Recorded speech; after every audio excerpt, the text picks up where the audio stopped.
आज के वीडियो में हम लोग वेलोसिटी के बारे में पढ़ेंगे, जो क्लास 9th का एक इम्पॉर्टेंट टॉपिक भी है। ठीक है, प्रीवियस क्लास में हम लोगों ने distance, displacement, uniform motion and non uniform motion के बारे में पढ़ा था। वेलोसिटी को सबसे पहले आप एक सिंपल थिंग समझ लो कि ये स्पीड जो है उसमें अगर आप डायरेक्शन ऐड कर देते हो, ओके, स्पीड में डायरेक्शन ऐड करने से वेलोसिटी बन जाता है। स्पीड तो हमने पढ़ रखा है, स्पीड क्या होता है, distance travel per unit time. अगर आप सिर्फ उसमें एक डायरेक्शन ऐड कर देते हो इन अ पर्टिकुलर डायरेक्शन, तो उसे हम लोग कहते हैं वेलोसिटी। तो हम लोग वेलोसिटी को ये भी कह सकते हैं कि स्पीड विथ डायरेक्शन। ठीक है, तो पहला पॉइंट आप क्या समझोगे, फर्स्ट पॉइंट में ये कहा जा रहा है कि distance travelled per unit time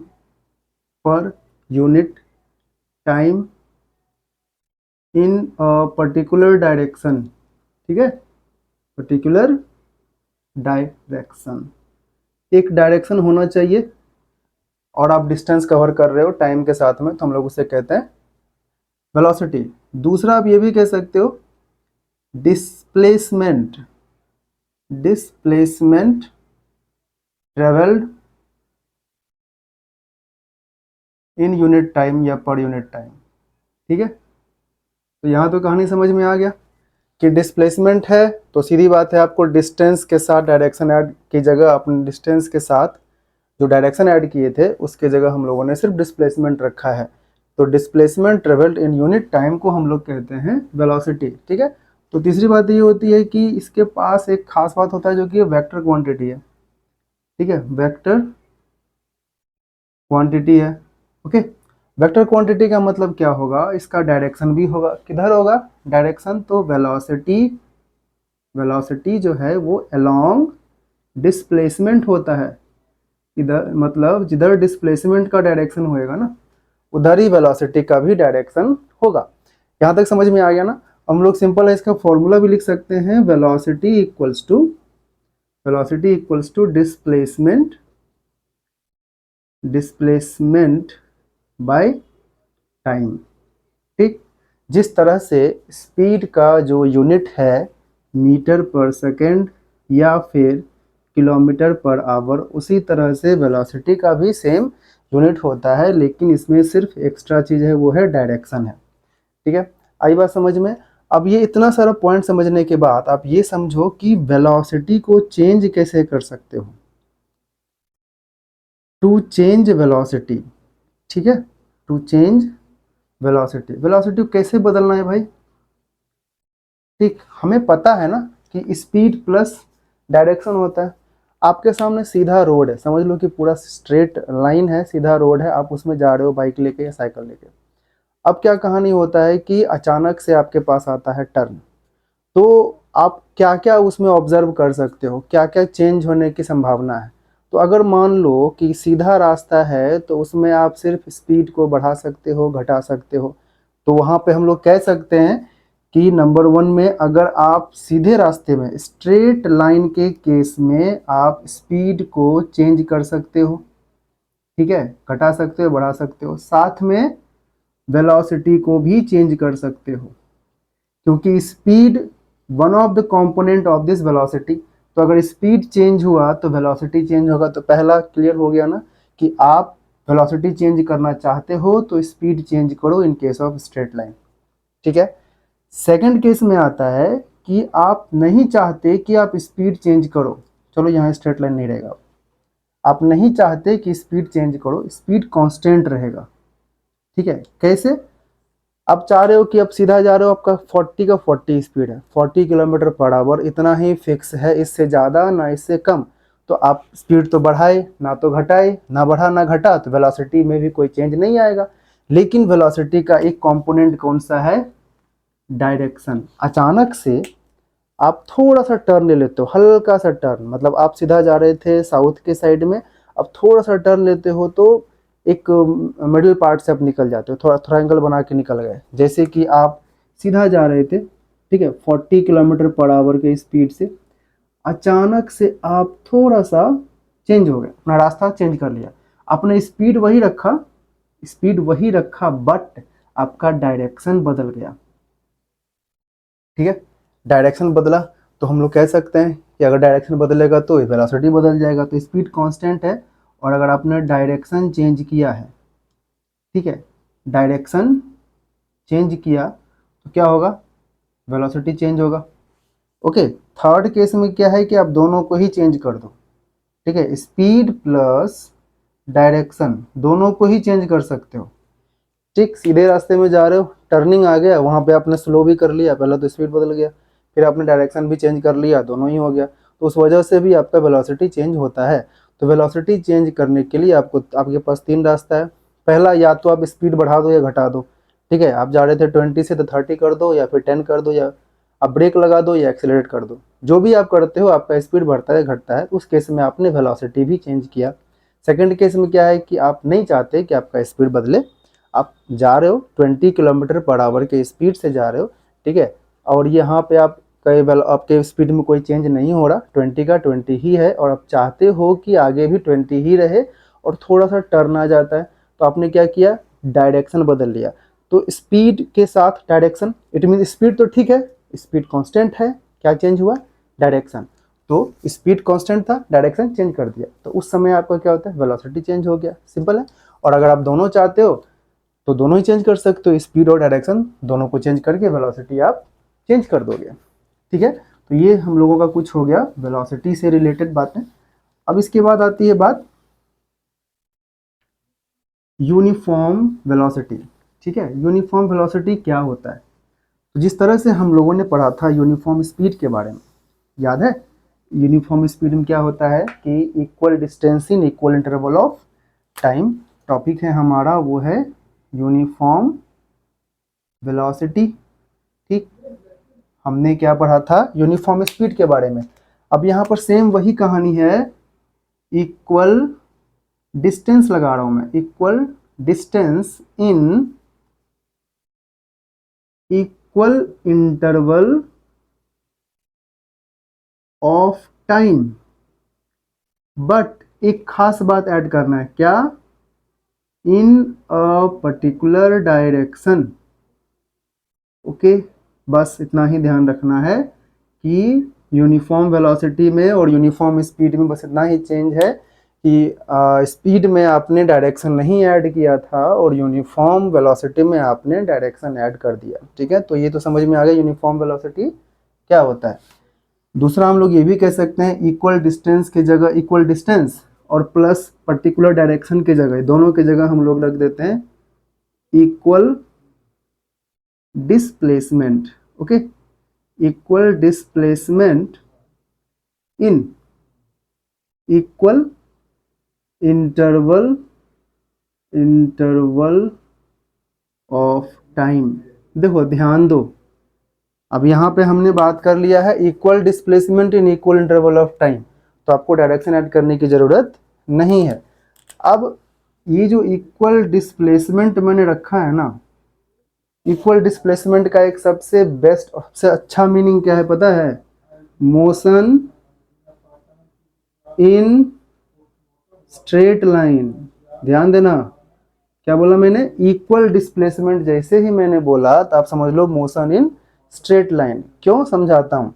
आप समझो कि आप यहाँ से यहाँ गए, ठीक है, तो ये है 2 मीटर, ये कवर किया आपने 2 सेकंड में। ठीक है, फिर यहाँ से यहाँ गए, ये भी 2 मीटर, ये कवर किया आपने 2 सेकंड में। यहाँ से यहाँ गए 2 मीटर, ये भी कवर किया आपने 2 सेकंड में। सब में खास बात क्या है कि अभी हम सब एक ही डायरेक्शन में जा रहे हैं, सिंगल डायरेक्शन समझ लो, ये है आपका ईस्ट, आप सब ईस्ट डायरेक्शन में जा रहे हो। अब अचानक से मैंने क्या किया, रास्ता बदल लिया, लेकिन still it is 2 metre length long and I am travelling in the time of 2 second, यानी कि यहाँ पर भी आपने 2 मीटर 2 सेकेंड में ही कवर किया।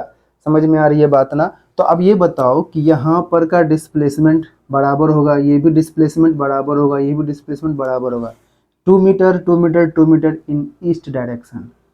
But this 2 metre is not in the east direction, different from the east, कोई दूसरा डायरेक्शन में हो गया। तो क्या ये डिस्प्लेसमेंट और ये डिस्प्लेसमेंट सेम रहेगा, नहीं ना।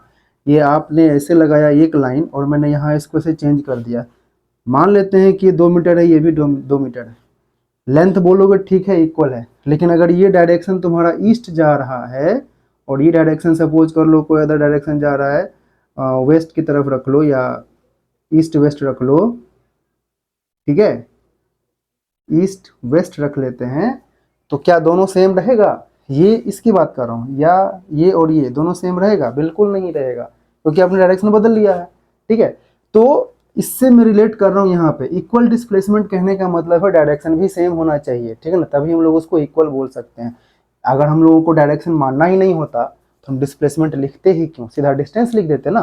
तो ये है 2 metre 2 metre 2 metre same direction, तो आगे भी आपको इक्वल डिस्प्लेसमेंट अगर बोलना है तो आप उसको स्ट्रेट लाइन में ही लेके जाओगे। क्लियर हो गई ना ये बात? तो यूनिफॉर्म वेलोसिटी आप ध्यान देना स्ट्रेट लाइन में ही आप कंसीडर करोगे ऑलवेज, ठीक है। यूनिफॉर्म वेलोसिटी को तुम ऐसे भी लिख सकते हो, uniform velocity is equal to by magnitude, magnitude लगा दो आप यहाँ पे, बाय मैग्नीट्यूड यूनिफॉर्म स्पीड भी रख सकते हो, ठीक है, क्योंकि दोनों सेम ही डायरेक्शन में है। समझ में आ गई बात ना? तो ये हम लोग का हो जाता है यूनिफॉर्म वेलोसिटी। अब आगे हम लोग बात करेंगे थोड़ा सा नॉन यूनिफॉर्म वेलोसिटी के बारे में। तो नॉन यूनिफॉर्म में क्या आपको समझना है? कुछ नहीं, बस उसका उल्टा कर दो। नॉन यूनिफॉर्म में आप वेलोसिटी क्या करोगे? इक्वल की जगह अनइक्वल लगा दो, साथ में कोई एक डायरेक्शन ऐड कर दो, तो आप यहाँ पे समझ सकते हो कि अनइक्वल है, या पर्टिकुलर डायरेक्शन नहीं भी रखोगे तो भी कोई दिक्कत नहीं है। तो unequal distance covered in equal interval of time in a particular direction, या एक ही लाइन में बोल सकते हो equal distance travelled in equal interval of time, unequal interval of time. या तो इसको अनइक्वल कर दो या तो इसको अनइक्वल कर दो, दोनों ही केस में क्या दे देगा हम लोगों को? नॉन यूनिफॉर्म मोशन दे देता है, ठीक है। तो uniform motion is always in straight line, but non uniform motion जो है वो स्ट्रेट भी हो सकता है, देन कर्व भी या कोई मोड़ भी आ सकता है नॉन यूनिफॉर्म में, ठीक है। तो ये तो हो गया हम लोगों का नॉन यूनिफॉर्म के बारे में। अब जो आगे की बात आती है वो है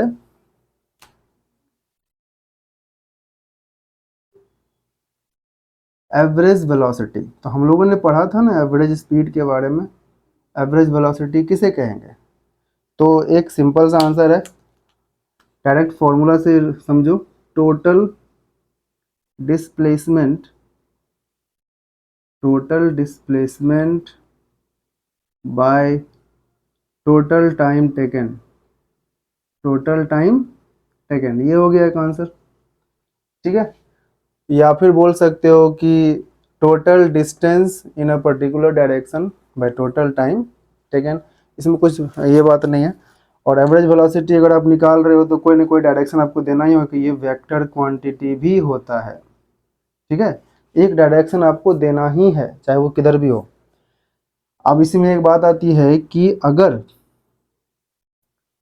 अगर velocity is changing with uniform rate, अब ये थोड़ा सा दिक्कत कर दिया, यूनिफॉर्म रेट का मतलब क्या होता है? Velocity is changing with uniform rate, तो जो हम लोगों का एवरेज वेलोसिटी है ना वो क्या बन जाएगा पता है? इनिशियल वेलोसिटी प्लस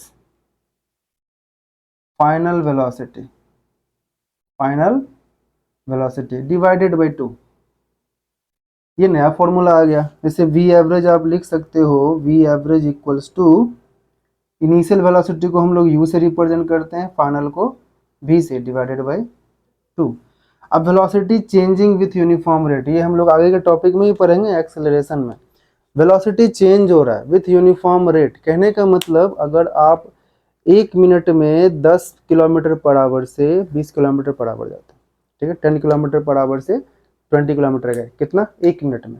फिर अगले 1 मिनट में आप 20 से 40 जाते हो, फिर अगले 1 मिनट में आप 40 से 60 जाते हो, तो आपका जो वेलोसिटी जो चेंज हो रहा है वो यूनिफॉर्मली चेंज हो रहा है। समझ रहे हो बात को ना? आप एकदम यूनिफॉर्म रेट के हिसाब से चेंज कर रहे हो। आप इसको और स्मॉलर स्केल पे देख सकते हो, अगर आपने 1 मीटर एक 1 मीटर पर सेकेंड को 1 सेकेंड में रखा, यानी कि पहले आपका वेलोसिटी समझ लो कि 1 मीटर पर सेकेंड था, या फिर समझ लो 2 मीटर पर सेकेंड था, ठीक है। 2 मीटर पर सेकेंड से आप गए 4 मीटर पर सेकेंड, इसमें आपको टाइम लगा 1 सेकेंड, ठीक। अब आप 4 मीटर पर सेकेंड से जाओगे 6 मीटर पर सेकेंड, इसमें भी आपको लगा 1 सेकेंड। अब आप जाओगे 6 मीटर पर सेकेंड से 8 मीटर पर सेकेंड, इसमें भी आपको लगा 1 सेकेंड। क्या समझ रहे हो इस डाटा से कि आप 2 से 4 गए 1 सेकेंड में, 4 से 6 गए 1 सेकेंड में, 6 से 8 गए 1 सेकेंड में। स्पीड आपका चेंज हो रहा है, इट मीन्स वेलोसिटी आपका चेंज हो रहा है, लेकिन यूनिफॉर्मली चेंज हो रहा है। तो उस केस में क्या करोगे पता है, शुरुआत का वेलोसिटी प्लस लास्ट वेलोसिटी, जहां पे आप समझ सकते हो जिस पॉइंट पे आपको मानना है, 8 + 2 डिवाइडेड बाई 2, बात खत्म। तो initial velocity plus final velocity divided by 2, ये आपका हो जाता है एवरेज वेलोसिटी। तो इस चीज़ को याद रखना, ठीक है। ये फॉर्मूला कब अप्लाई करना है, सब जगह लोग लगा देते हैं, लेकिन नहीं लगाना है। आपको ये दिया हुआ रहेगा कि इफ़ ऑब्जेक्ट इज मूविंग और the velocity of an object is changing with uniform rate, then its velocity changes from suppose 40 kilometre per hour to 60 kilometre per hour, then find the average velocity। तो आपको बोला जाएगा कि ये uniform rate में change हो रहा है और 40 से 80 या 60 गया है, तो 40 + 60 डिवाइडेड बाई 2 तब करोगे। ऐसे आपको नॉर्मली टोटल डिस्प्लेसमेंट निकालना है, टोटल टाइम निकालना है, then you have to proceed. समझ में आ गई बात ना। तो ये हो गया हम लोगों का वेलोसिटी का पूरा सेक्शन।